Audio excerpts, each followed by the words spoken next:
राज्य अभी तक अक्षय शिंदे द्वारा छात्र के साथ किए गए अप्राकृतिक कृत्य और उसके बाद उसके एनकाउंटर को भूला नहीं है। ऐसे ही एक मामले की पुनरावृत्ति नई मुंबई में सामने आई है। अब इस घटना के बाद आरोपी के खिलाफ शिकायत तो दर्ज की गई, लेकिन स्कूल के बर्ताव को लेकर पालक आक्रामक है। बच्चों और स्कूली छात्रों की सुरक्षा पर फिर एक बार सवाल उठने लगे हैं। भले ही छात्रों की सुरक्षा को लेकर कई उपाय और कदम उठाए जा रहे हैं, फिर भी घटिया सोच के इंसान अपनी हरकतों से बाज नहीं आते। ऐसा ही मामला नई मुंबई के NRI पुलिस स्टेशन क्षेत्र के सीवुड स्थित निजी स्कूल में सामने आया, जहां स्कूल बस चालक ने 4 साल के मासूम छात्र के साथ अप्राकृतिक कृत्य किया। छात्र के माता पिता NRI पुलिस थाने पहुंचकर घटना की जानकारी दी। आगे की जांच के बाद पुलिस ने आरोपी के खिलाफ मामला दर्ज कर उसे गिरफ्तार कर लिया। आरोपी को 30 अप्रैल तक पुलिस हिरासत में रखा गया। आगे की जांच नई मुंबई पुलिस द्वारा जारी है। हालांकि इस घटना के बाद पालक अब आक्रामक होते हुए नजर आ रहे हैं। इस उत्पीड़न के खिलाफ आज पालकों ने स्कूल प्रबंधन के खिलाफ मोर्चा निकालकर विरोध प्रदर्शन किया। मॅडम, हा जो इन्सिडेंट आहे तो बसमध्ये झालेलाच नाही आहे। बसमध्ये कॅमेरे पण होते, त्याचे फुटेज पण चेक केले, पण ते बसमध्ये तो हा इन्सिडेंट झालेला नाही। हा इन्सिडेंट ॲक्च्युअली झालेला आहे वॉशरूममध्ये। आणि जो लहान मुलगा आहे ज्याला बोलता नाही येत, त्यांनी स्वतःहून म्हटलंय, बोलता नाही येत म्हणजे थोडं तुटक तुटक बोलतोय, पूर्ण सेंटेन्स नाही बोलत आहे।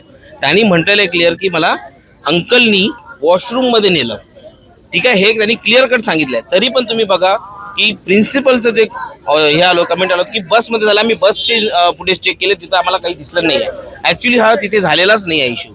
सेकंड गोष्ट अशी आहे की लहान मुलांनी त्या मुलांनी हाताने दाखवलंय की हाच तो माणूस आहे, हेच अंकल आहेत, याच अंकलनी मला नेलेला आहे।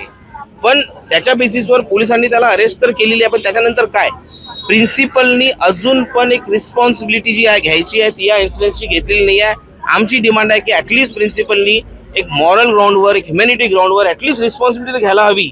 एवढी मोठी केस झालेली आहे, तरी पण एक प्रॉपर स्टेटमेंट आणि एक ॲक्सेप्टन्स अजून प्रिन्सिपलकडनं आलेलं नाही आहे। आमची फर्स्ट डिमांड तर ही आहे की एक तर पहिले ॲक्सेप्टन्स व्हायला पाहिजे की हा इन्सिडेंट झालेला आहे। सेकंड, त्यांनी रिस्पॉन्सिबल डिसिजन का बरं नाही घेतलं, त्यांनी ॲक्शन का बरं नाही घेतल्या शाळेतर्फे अजून पण, आणि त्या न घेतल्यामुळे आमची डिमांड आहे की प्रिन्सिपलनी रिझाईन करायला हवं। जी मागणी होती ती मागणी आम्ही त्या दिवशी जेवून आमच्या पद्धतीने आम्ही करून घेतलेली आहे, पण ती मागणी अजून काही मान्य झालेली नाही। पण आज फक्त पेरेंट्सच्या सपोर्टसाठी आम्ही इथं आलेलो आहोत। आज पेरेंट्स जे सांगतील ते आम्ही इथं करायला तयार आहोत। आज पेरेंट्सच्या म्हणण्यावर आम्ही वागणार आहोत। आम्हाला घोषणा पण नाही द्यायच्या, पण त्याच्यासाठी आम्हाला पेरेंट्सनी पत्र दिलेलं आहे, पत्र आम्ही दिलेलं नाही, पण पेरेंट्सच्या सपोर्टला आम्ही इथं आहोत। पेरेंट्स जे सांगतील ते आम्ही इथं करायला तयार आहोत। आणि दुसरी गोष्ट असं आहे, प्रिन्सिपलला आम्ही त्याचबरोबर सहआरोपी करा। प्रशासन पूर्ण ढिम्मा आहे, प्रशासन पूर्ण त्यांच्या सपोर्टला आहे, कारवाई करायला तयार नाही। तर दुसरी गोष्ट आज एक मला समजली, आता ती खरी खोटी ते प्रशासनाने चेक करावं। त्या मुलाचं मेडिकल जे होतं, पहिले त्याचं मेडिकल झालंच नाही, 24 तासानंतर मेडिकल झालं घरी जाऊन, ही बाब आमच्या आज लक्षात आलेली आहे। आता ती खरी का खोटी ते प्रशासनाने तपास करावा। विद्यार्थ्यांची जी सुरक्षा आहे ती देखील कुठेतरी वाऱ्यावर आहे का? प्रश्न नाही साहेब, शाळेच्या हिशोबाने जे स्कूल बोलतात त्याच्या बोलतात मोठा अपराधी तिथं आहे। आपण बोलतो ती छोटा अपराध आहे, छोटे अपराध नाही, स्कूलच्या हिशोबाने तिथे लहान लहान मुलं आहेत, सगळे आहेत, त्या हिशोबाने त्या प्रिन्सिपलला एक दिवस पण ठेवायला नाही पाहिजे। आज त्याला जर ठेवलंय, जे सगळ्यात मोठा गुन्हेगार तिथे आहे, तिथे मुलं काय शिकणार आपण? 25 वर्ष झाली आहेत हा इन्स्टिट्यूट इथे उभा आहे। सगळे पेरेंट्स एका उमेदाने आपल्या पोराला किंवा आपल्या जिगर का तुकडा म्हणतात आपण, अशा इन्स्टिट्यूटमध्ये टाकतो, हे सोच के की एक वेळ येईल की इथून घडून येईल। आणि अशा इन्स्टिट्यूटमध्ये एवढी दुःखदायक घटना घडते। या घटनेनंतर मॅनेजमेंट, प्रिन्सिपल आणि सगळे चुप्प बसले आहेत।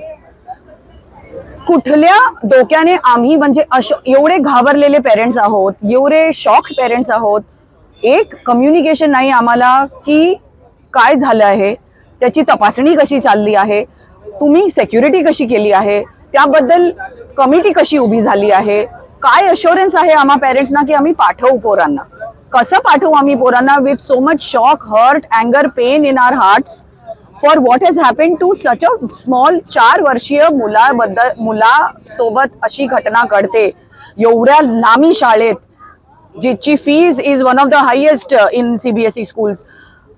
It is a very shameful thing. And DPS management has to answer.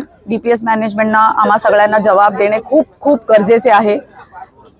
We parents want assurances. आम्हाला खात्री पाहिजे की आमच्या बरोबर असं नाही होणार. तेच झालं आहे. पोलिसांनी आपली कामं केली आहेत. पोलिसने 24 तासात आरोपीला अरेस्ट केलं आहे हे आम्हाला पोलीस स्टेशन मधून कळून चुकलं आहे. So it is not police is doing their job. The job is of the management. How are you giving us assurance की आमची पोरं सेफ आहेत आतमध्ये just by putting a letter yes there is safety. असं is this how you declare safety? No, you have to put an audit committee. You have to get parents, do a checkup, do what do you want, how do we... third party contractors येतात आतमध्ये. कुठले contractors आहेत, त्यांचं police verification काय आहे, त्यांचा database काय आहे, कोण आत बाहेर करताय. एस्पेशली एवढे छोटी पोरं जी नर्सरी, ज्युनियर KG आणि सिनियर KGची आहेत, दे आर नॉट इक्विप्ड. त्यांच्याकडे एवढी क्षमता दिलीच नाहीये देवाने की खोटं बोलणे. त्यातल्या त्यात पालकांना घाबरवणे, सांगणे की तुमचा पोरगा इमॅजिन करत आहे, त्याची काल्पनिक हे सगळं चाललं आहे. एवढा छोटा पोरगा हे सगळी कल्पना करूच शकत नाही जोपर्यंत तसली घटना घडत नाही त्याच्याबरोबर.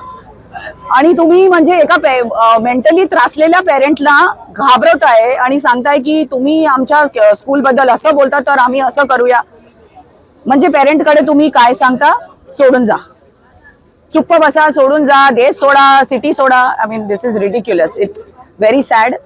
तर पेरेंट्ससाठी आम्ही इकडे उभे आहोत, आमच्या मुलांसाठी आम्ही इकडे उभे आहोत की कोणाबरोबर असं कधीच होऊ नये.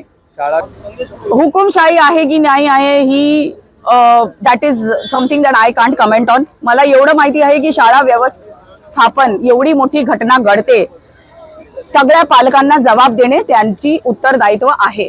त्यांनी तसं कळवलेलं नव्हतं. त्याच वेळी त्यांनी बस ड्रायव्हरला क्लीन चिट दिली आणि सांगितलं की हे मुलाच्या डोक्यातले खूळ आहे असं सांगितलं त्यांनी. आणि त्यानंतर जेव्हा पालक डॉक्टरांकडे गेले, खाजगी डॉक्टरांकडे, त्यानंतर हा प्रकार समोर आलेला आहे. आपण बघतोय की इथले जे DPS शाळेचे मुख्याध्यापक आहेत हे मागच्या 2-3 वर्षापूर्वी इथे आले आणि त्यानंतर अशा घटना इथे वारंवार घडत आहेत. इथे बघतोय आपण 2 वर्षापूर्वी इथल्या अनेक महिला शिक्षकांनी मोलेस्टेशनचे आरोप या प्रिन्सिपलवरती केलेले होते. त्याच्याबद्दलची तक्रार पोलीस स्टेशनमध्ये दर्ज आहे. आणि महिलांनी असे आरोप केल्यानंतर महिलांचं सस्पेन्शन ह्या मुख्याध्यापकांनी केलं. आणि हे आपल्या ज्या महिलांच्या प्रति जे राज्य शासनाचं आणि केंद्र सरकारचं धोरण आहे त्याच्या विरुद्ध हे जाणार आहे. आपण बघितलं की बुलंदशहर मध्ये हे प्रिन्सिपल अगोदर होते आणि ह्यांच्यावरती असेच चार्जेस बुलंदशहरमध्ये पण आहेत. बुलंदशहरमध्ये 46 शिक्षकांना यांनी कामावरून काढून टाकलेलं. म्हणजे अशा प्रकारच्या घटना हे वारंवार तिथे घडत होत्या. बुलंदशहरमध्ये एका नर्सनी यांच्यावरती आरोप केले होते. तिथले लोकप्रतिनिधी असतील. म्हणजे मला सांगायचं आहे की बुलंदशहर म्हणजे आपण म्हणतो उत्तर भारतातल्या त्या राज्यातले लोकप्रतिनिधी हे समोर आले. त्यांनी मुख्याध्यापकांच्या विरुद्ध बोलले, त्यांनी चार्जेस हे केले, फ्रेम केले. पण आपण बघतोय की शिक्षकांचं प्रकरण असेल 2-3 वर्षापूर्वी, तसंच आताचं हे 3-4 दिवसापूर्वी उघड झालेलं प्रकरण असेल, तसेच अशा घटना ह्याच्या अगोदरही घडलेल्या आहेत. तरी इथले स्थानिक लोकप्रतिनिधी, महिला लोकप्रतिनिधी का शांत आहेत आमचा असा सवाल आहे. इथले नवी मुंबईचे मंत्री राज्याला लाभले ते का शांत आहेत. त्यांचे स्थानिक नगरसेवक इथे NRI मध्ये 50 मीटरच्या अंतरावर त्यांचे बरेच जण राहतात. एक पण का नाही आला. इथे लहान सहान NRI कॉलनीमध्ये किंवा इथं एखादी लहान सहान घटना घडली तर तात्काळ येणारे हे एवढे गंभीर प्रकरण झालेलं असताना पण का नाही आल्या. मंदाताई मात्र इथे का नाही आल्या. एवढे दिवस झाले, 3-4 दिवस का गप्पा बसलेल्या. तुमच्या 3-4 ऍडमिशनसाठी तुम्ही एवढं असंवेदनशील वागणार. देवेंद्र फडणवीस राज्य सरकार म्हणतं की आपल्या शिक्षण अभिवृद्धीसाठी 0 टॉलरन्स पॉलिसी. ही तुमची 0 टॉलरन्स पॉलिसी आहे. हा, तुमचे लोकप्रतिनिधी मंदाताई मात्र मुख घेऊन गप्पा बसतात, शांत बसतात. पालक एवढ्या मोठ्या संख्येने इथे आलेले आहेत. हजारो पालक आज इथे आलेले आहेत. तिथं बघतोय हे 70-80% जे पालक आहेत ते भाजपचे मतदार आहेत. हे काय मनसेला मतदान नाही केलं तर दुसऱ्या कोणत्याही पक्षाला मतदान नाही केलं तरी भाजपचा एकही लोकप्रतिनिधी, एकही नगरसेवक, आमदार, खासदार इथे येत नाही.